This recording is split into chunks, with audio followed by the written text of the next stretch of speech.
What's up YouTube, my name's Will and today is the first ever episode of the Willpower Frequently Asked Fitness Questions podcast. Willie Will. Rackets on rackets, got backings on backings, I'm riding around in the coupe. So, let's get this started. First off, just a warning, if you're watching this on YouTube, there is going to be one question that I'm not going to answer in this video. So if you want to know the answer to that question, then go check out the podcast. It will be available on iTunes and Stitcher. If you don't want to listen to the podcast, then definitely make sure you're subscribed because I'm going to be making a special video to answer that question for YouTube next week. Without further ado, let's get into this. So I do have my iPad here because I've made some notes, mainly who asked the questions, what the question was, and then just some few bullet points to help me remember what I was going to answer you guys. So I just want to make sure that I get all the information across. So the first question, because I'm just going to get straight into this, is from Rosemerrie. Now she says, how do I strengthen my ankles? I'm assuming that you're experiencing ankle pain, because then you'd be assuming, okay, I've got pain because I have weak ankles. And I know you're a dancer, so I know that you're going to be putting stress on your ankle from a lot of different directions. I know this because I am a competitive Latin dancer and I've been doing it for about 10 years. I've competed nationally and internationally. I still do, so that's my background for this information that I'm about to say. You can't actually strengthen the ankle joint because you how do I explain this? So you can't work out a joint. You can work out muscles, make the muscles stronger around the joint, but you can't make the joint stronger. So what we're going to do is we're going to work on the calves and we're going to work on the tibialis anterior. So for calves, just do bodyweight calf raises. That's the most simple thing you can do. You can do it at home and just make sure that you're doing this on a nice flat surface. Don't do it on the stairs so that your foot is going below parallel when you come down. Just do it on a flat surface. Just raise up onto your toes and come back down. Do that for about 10 to 15 reps, 3 sets, and you're going to be strengthening your calves. And then for your tibialis anterior, which is the muscle that goes down the front of your leg on your shin, you want to be sitting down. I say sitting down because we don't want to be rocking our weight whilst we're doing this. We're going to do some toe raises, and you want to make sure you bring the ball of your foot off the floor. So if this is the floor, this is your foot, you're going to be bringing the top of your foot off the floor like this, and that's going to strengthen your tibialis anterior. Again, 10 to 15 reps for 3 sets. You can do that at home. You can do it standing up if you want, but it's a little bit more challenging because you don't want to rock your weight, like I say, and that's easier to do if you're standing up. So there's some exercises you could do. You could also use a resistance band, to be fair. If you don't have a resistance band, you can get them on Amazon. They're fairly cheap. If you wanted a branded one, I use Via Fortis. Their resistance bands are really, really good quality. That's the one I have. So you want to wrap your resistance band around the ball of your foot. You're sitting down on the floor, and it's going to pull. You want to get some tension on it. It's going to pull your foot towards you, so that'll be stretching out your calf for a start. And then you want to just do some plantar flexion. So you're going to point your toe basically, and then that is also going to be strengthening your calf as well because it's mimicking the calf raise just with external resistance instead of body weight. The next thing that I would say is you want to work on mobility and stretching the ankle joint as well. And something that's linked in with that is that you want to make sure you're warming your ankles up before you compete or have a lesson or practice or whatever. Make sure you set some time aside beforehand just to work on your ankles specifically. Make sure that you've rolled them around a bit, stretched them out, just to make sure that they're nice and warmed up before you start putting them under stress. In terms of mobility and stretching, one really, really good exercise for this is to stand on one leg with a flexed knee, and with the opposite arm to the leg you're standing on, you want to hinge at the hip and touch the floor in different places in front of you, probably like 5 different places, like the middle, far left, far right, and then 2 somewhere in between those. And this is going to be working on your proprioception and your balance as well. And it's also going to be, getting a nice stretch down the back of your leg as well. And you could probably do that before you compete, actually. Make that one of your exercises that you do before you go on the floor, which leads me to my next point, which is try when you are doing these exercises to wear your dance shoes, because It might be your shoes that's causing you to have ankle pain because you're not used to wearing the shoes. You only wear the shoes when you're in a lesson or a competition, and it's putting your ankle in a place that it's not used to, and then you're asking it to do something that's very stressful as well as being in an unfamiliar position. And this is something that I find a lot with, like, let's say footballers. They go to the physio because they have weak ankles and they keep getting injured, so the physio gives them loads of exercises to do. They do the exercises, next training they put their boots on, they go on the field, and they have the exact same problems as they had before. It might be a little bit less. I'm not saying that physios are useless by any means, because they're definitely not. They're really, really clever guys and girls, but it's the fact that they're not doing the exercises using the same environment where they got the issue from. So when they put their football boots on, any football boot that has cleats is going to put your ankle in a, and your proprioception is going to be different to how you would just normally stand, and that is why you're going to get a recurring injury or a recurring problem, is because you're not doing these exercises with the same environment. So I would say definitely try wearing your shoes. And in terms of your shoes as well, have you considered maybe getting a shorter heel or maybe a fatter heel, just for more balance, so that your ankle's not having to work as hard? That could be it as well. And I think that's pretty much all I got. So I hope that helps you with your ankle problem. Definitely let me know if I've answered that properly for you. So the next question is from Simon. He says, what's the difference in results between free weights and weight machines? I can answer this from personal experience because I flip and flop a lot. I've trained machines, I've trained free weights, I've trained calisthenics, I've trained various different things. So I didn't notice any particular difference with machines or free weights being a variable in terms of size and strength. I think that just your average person, if you go to the gym, either or, it doesn't really matter. You could potentially lift more on a machine because you're not having to worry about stabilizing the weight with your core or balancing it or anything like that, or dropping it. It's fixed with machines, so you're not worried about that. You can just purely think about the muscle that you're working. So maybe you could get more engagement, and therefore you're going to build more muscle that way, and more strength. You could lift heavier, definitely doing that. I found that, especially with things like legs and stuff like that, or like an overhead press, if I'm not worried about balancing the weight and I can just push the bar up like on a Smith machine, then I could lift more doing that than I would just like a normal bar. So you could probably lift more with machines, but I would say that it depends on what your goal is, to be honest. If your goal is, I just generally want to get fit and stronger, then I would say probably go free weights, because the results you're going to get in that is going to be functional, because you're going to be using stabilization, you're going to be engaging your core, you're going to be engaging your proprioception. It's going to apply to real life situations. It's going to help you more in real life than a machine is. So the idea with machines that I'm going to say is, if you're going to compete or be a bodybuilder, or you just want to look aesthetic, you want to look big, have chiseled abs, all that sort of stuff, then you could go down the machine route just to be able to lift heavier, to be able to put on size, to look better. So if you're going for aesthetics, then possibly machines would be better results for you, because results are very personal, they're very individual to you, and it depends what your goal is.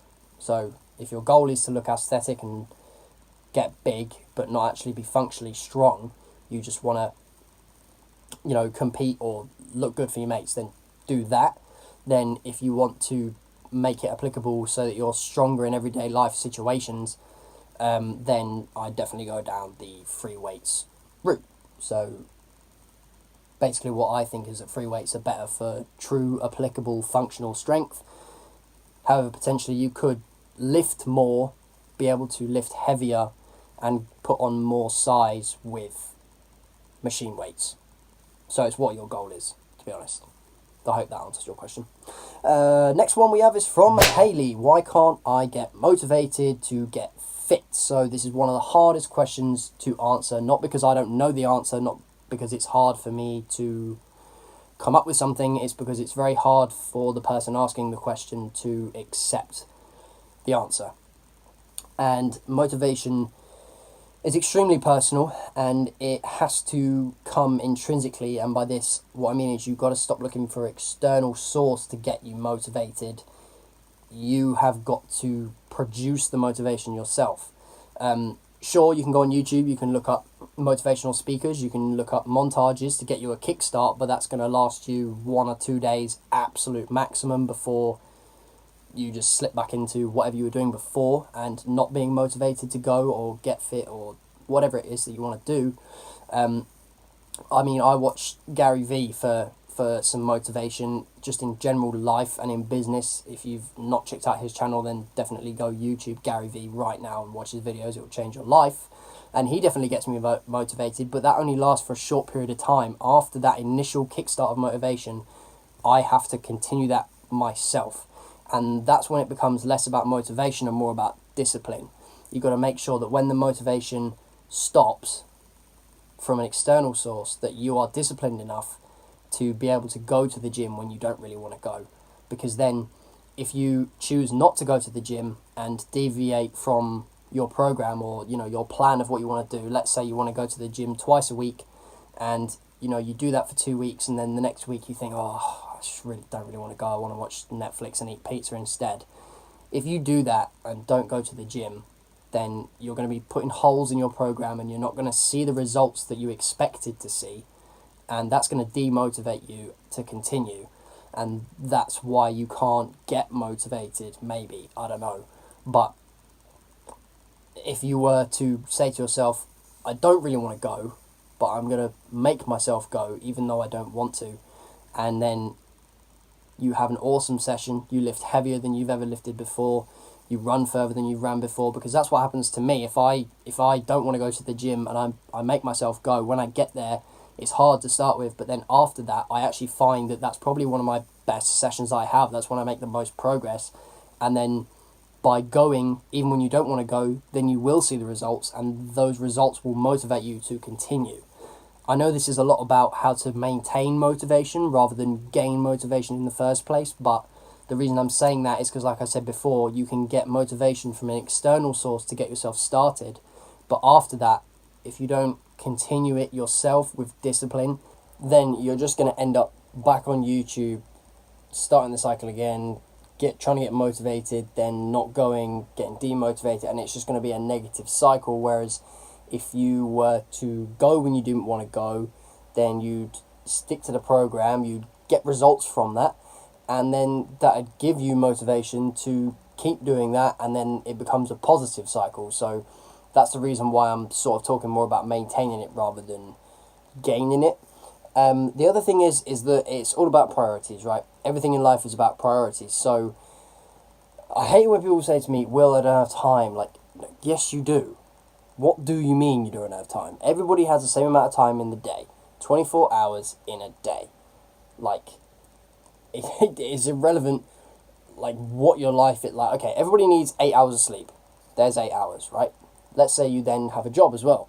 There's another 8 hours. What are you doing for the other 8 hours you're awake?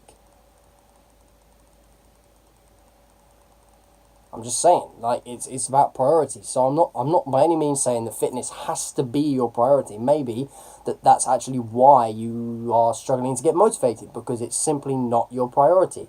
And that could be because your kids are your priority, or your job's your priority, or I don't know, your house is your, like, anything could be your priority and not fitness. And that's why you're struggling to get motivated, because that's not what you're focused on right now.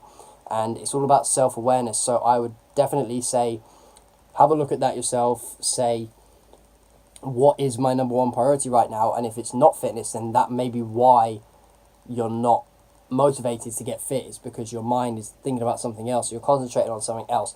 And that's not the worst thing in the world. Look, I'm not motivated 24/7. I'm not. And that's okay. I'm not suggesting that you have to do that. And like I said, I'm not suggesting that fitness has to be your priority, but just bear that in mind, that it might not be your priority right now. So I hope that answers your question, Hayley. Let me know in the comments if it did. The next question we have here is from Zach. Now he says, what are the best planche progressions? This is the one I mentioned in my Instagram story. My Instagram is just here, and that is how you will submit your questions to me for this podcast. That's how I'm doing it. And Zach did, and he said, what are the best planche progressions? Now, as I said in the video on my Instagram, you've been absolutely killing it with your planche training. I've been watching you on Instagram. I've been following you for a while, so I know your kind of style of training, and I know what you like to do. So I don't really want to just say to you, oh yeah, you know, you do the tuck, then you do the one leg, then the shuttle, then the full, and it's just that easy, because everybody knows it's not that easy. And also, I know the way you train from watching you, so, or I've got a good idea at least, so I wanted to give you something a little bit more interesting, a little bit more curveball. So this is what I got for you, bro. I want to see you do some weighted planche leans, and that is a progression because you're leaning, and it's the thing that you would do before trying to take your feet off the floor at all. So weighted planche leans, because I know you're on the Chris Harrier weight vest hype, so I want to see you use it. And then I've also got some weighted pseudo planche push-ups. I saw you do some tuck planche push-ups in your video the other day on Insta, which I thought was awesome. So maybe this is a little bit easy for you, but it is with a weight vest, so there's that. Also, that is an exercise as opposed to a progression, but this one, handstand to planche, negative. So obviously I've seen that you train with parallettes, so I've seen you train handstands, go in a handstand, and then just try and come down as slow as you can into a planche. It doesn't really matter what progression you're using for this, you can adapt it, whatever. I would say try to challenge yourself by doing the progression above the one that you're on for your holds. So if you're on a tuck hold, then try and do a straddle negative.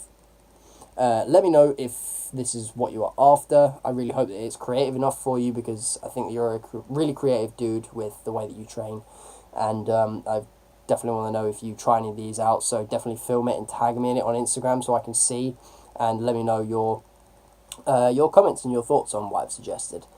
So the next question we have is from Chloe, and she says, if you're trying to lose weight, can you still go out drinking? Now, this is the question that I'm going to leave out for the YouTube video, because I've been wanting to make a video specifically on this for a while. So I'm going to do it separately next week. So again, make sure you're subscribed and ding dong that notification bell so you get notified when that video goes live. And if you want to not wait for that video, then you can of course go and listen to the podcast on iTunes or Stitcher. The next question we have is from Mark. He says, other than actual dancing, do you have any workouts to help with your dancing? Yes and no. So how I'm going to say this is, I know you said not other than dancing, but dancing basically takes care of my cardio. So like competitive practice, competitions, lessons, that takes care of my cardio pretty much. I do add in some running and cycling as well, just for variation, to keep me interested in training and also in dancing, because if I was dancing 100% all the time, then I'd just get bored of it. That's just my personality, so I wanted to throw some other things in there to keep it interesting. And I did used to compete in cycle racing as well, road racing, so I have an interest in cycling, so I kind of I add things in to keep it interesting. So that's cardio wise, but lifting wise, which is I am assuming what you're really asking, it's one of the main reasons why I switched over to calisthenics, because I can become seriously strong without putting on, you know, an excessive amount of size. But when I do train with weights or weight train, it's mainly weighted calisthenics and free weights. As I said previously, I tend to stay away from machine weights for various reasons, mainly because it's less functional than free weights. But in terms of like the actual things that I do, it's more a case of what I don't do as opposed to what I do. So I'm not going to tell you, you know, I do this exercise because of that, and I do this exercise because of that. It's more stuff that I need to avoid.